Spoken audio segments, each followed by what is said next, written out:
Comment faire quand on est hypersensible et qu'on a l'impression de ne pas être compris et de ne pas être entendu par les personnes qu'on aime et par les personnes qui nous aiment? Jean-Christophe Nolot, praticien en hypnose ericksonienne, et on va tenter de répondre à cette question aujourd'hui.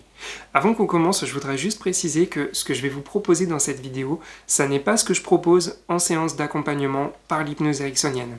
Parce que dans une séance d'hypnose, on va partir à la rencontre de cette partie inconsciente, voir à quoi elle ressemble, ce qu'elle a à raconter, quelle forme est-ce qu'elle prend, et on va même dialoguer avec elle, voir ce qu'on a envie de lui dire et de lui partager.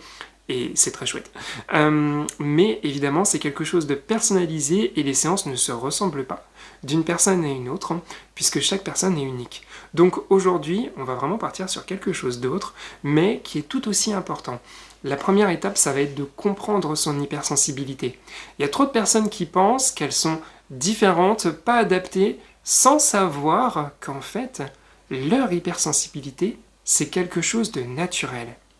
Une personne sur 5 est hypersensible et on retrouve cette même proportion dans les mêmes proportions d'ailleurs chez les animaux. Les animaux un animal sur 5 d'une même espèce va présenter ces traits d'hypersensibilité-là et ça lui permet de savoir si une baie elle est comestible, de savoir avec une intuition plus développée si à un moment donné il va falloir prendre telle direction ou telle autre. Et chez les êtres humains c'est la même chose. Quand on sent une odeur de gaz, une odeur de fumée, quand on entend un bruit et qu'on se dit « ce bruit ne devrait pas être là », ça nous alerte. Notre système nerveux est activé plus rapidement et plus puissamment qu'une personne qui n'est pas hypersensible. Et ça va nous permettre d'éviter un danger, de prévenir un groupe, de réagir, de fuir, d'affronter. Bref, on va être prêt à ce moment-là grâce à notre hypersensibilité. En plus, il y a des tas de côtés super sympas, comme le fait de vivre des moments super agréables encore plus puissamment. Une fête, ça peut vraiment être à ce moment-là embelli, et ça peut être très chouette. Et le côté face, c'est quand on a des émotions qui sont pas super sympas, on les vit d'une manière plus forte également. Et également, on a notre système nerveux qui, lui, est activé, comme je le disais tout à l'heure, plus facilement et plus rapidement, alors qu'une personne lambda, son système nerveux n'est pas activé. Et ça peut créer des incompréhensions dans un couple, par exemple. Moi, là, je suis en train de te dire que ce qui se passe, là, ça me touche, et en plus de ça, tu m'entends pas. En plus de ça, tu me dis, c'est rien du tout, ça. Et tu ne me comprends pas. Ouais, parce que moi, mon système, il est activé, le tien, il n'est pas activé. Et déjà, la base, ça va déjà être de comprendre ça. Que on est activé quand on entend, quand on voit, quand on ressent, quand il y a des objets qui sont pas à leur place, quand on n'a plus nos habitudes, quand on voyage, quand on est en déplacement par exemple, et que la voiture, ça peut être difficile pour nous parce qu'on perd nos repères. Prendre l'avion pour une personne hypersensible, quand c'est la première fois, ça peut être super difficile. Donc il y a plein d'exemples comme ça. J'ai une personne aussi qui m'a raconté il n'y a pas très longtemps que quand elle marchait main dans la main avec sa conjointe, à ce moment-là, un jour, ce qui s'est passé, c'est qu'il y avait une pierre, il y avait une bosse par terre, la personne trébuche dedans, et elle a pas mal du tout, puisque sa chaussure amortit le choc. Par contre, sa conjointe qui était main dans la main avec cette personne-ci, elle ressent la douleur.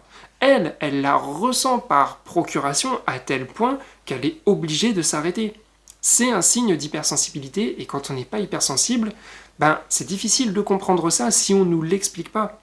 Donc, une fois qu'on a compris ça, ce que j'ai envie de vous proposer, ça va être d'entamer une phase de dialogue avec la personne que vous aimez, avec la personne avec qui vous avez envie que la relation change par rapport à votre hypersensibilité et vous avez envie qu'elle vous entende. Si vous lui expliquez pas, si vous prenez pas le temps, ça va pas pouvoir changer, elle va pas pouvoir se rendre compte que vous êtes activé et que elle ne l'est pas. Et vous avez le même système, sauf que le vôtre est activé plus puissamment et sur des choses qui ne la touchent pas. Ouais, moi ça me touche quand je rentre et qu'il y a ceci ou cela, ou des exemples, je suis sûr que vous en avez à l'appel. Et là, précisez aussi la personne à qui vous expliquez ça, ce que ça vous fait quand vous vous prenez un mur, ce que ça vous fait quand elle vous dit « Ben, c'est rien du tout ça. Non, non, non, non, non, c'est rien pour toi. Mais pour moi, non seulement déjà je suis touché de base, mais en plus le fait que tu ne m'entendes pas à ce moment-là, ça vient empirer les choses. » Exprimez avec vos émotions, avec vos sentiments, avec vos sensations, avec tout ce qu'il y a à l'intérieur, ce que ça vous fait, ce que ça vient toucher chez vous, là où ça rentre en résonance. Et plus vous allez le faire à un moment où vous sentirez que la personne est réceptive à ce que vous lui dites, plus la personne va vous entendre. Pourquoi ? Parce que elle va voir que vous parlez depuis un endroit où il y a une fragilité, depuis un endroit où il y a une vulnérabilité. Et c'est pas évident forcément de parler depuis cet endroit-là. Et ça, celui ou celle qui est en face de vous, on est tous des êtres humains, qu'on soit hypersensible ou pas. Et ça, on l'entend, y compris quand on est en face. Et quand on est en face et qu'on voit une personne qui nous parle depuis ces endroits-là, ben, la première chose, ça veut dire que cette personne nous fait confiance. Et ça, c'est un gage d'estime. C'est un gage qui n'est pas anodin, qui est quand même important. Et donc, qu'est-ce qu'on a tendance à faire à ce moment-là et à cet endroit-là ? Eh bien, c'est à rejoindre et à écouter, à entendre, réellement entendre cette fois-ci. On n'est plus dans le « mais c'est rien du tout, ça, ce que tu me dis ». Non, non, je te parle depuis un endroit où moi, je suis là. Un endroit qui est vulnérable. Et quand tu me dis « c'est rien du tout », ça me touche, c'est quelque chose qui est fort chez moi. Et voilà ce que moi, ça me fait. J'ai l'impression, on vit ensemble et tu ne me comprends pas à ce moment-là. Et c'est terrible parce que c'est ce que je ressens. Vous pouvez exprimer ce que ça vous fait.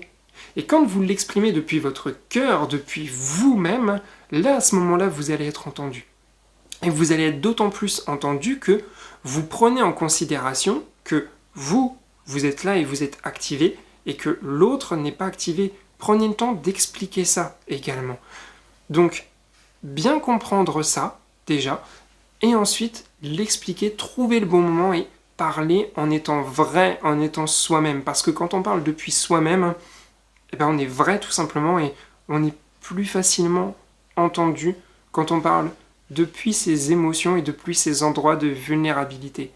Et rien que pour vous, j'imagine que ça va être quelque chose d'assez fort et d'assez puissant d'aller rejoindre ces endroits-là et de parler depuis.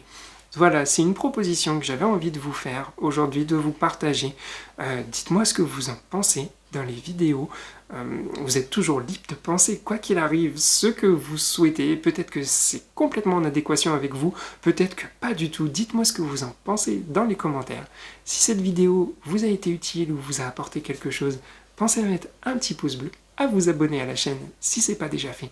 Et on se retrouve très vite pour de nouveaux partages, de nouvelles astuces sur l'hypersensibilité et de nouvelles vidéos concernant ce sujet qui est absolument magnifique. Et l'hypersensibilité, rappelez-vous que c'est quelque chose de beau et que c'est une chance vraiment de vivre avec. On se retrouve très vite. Bye bye.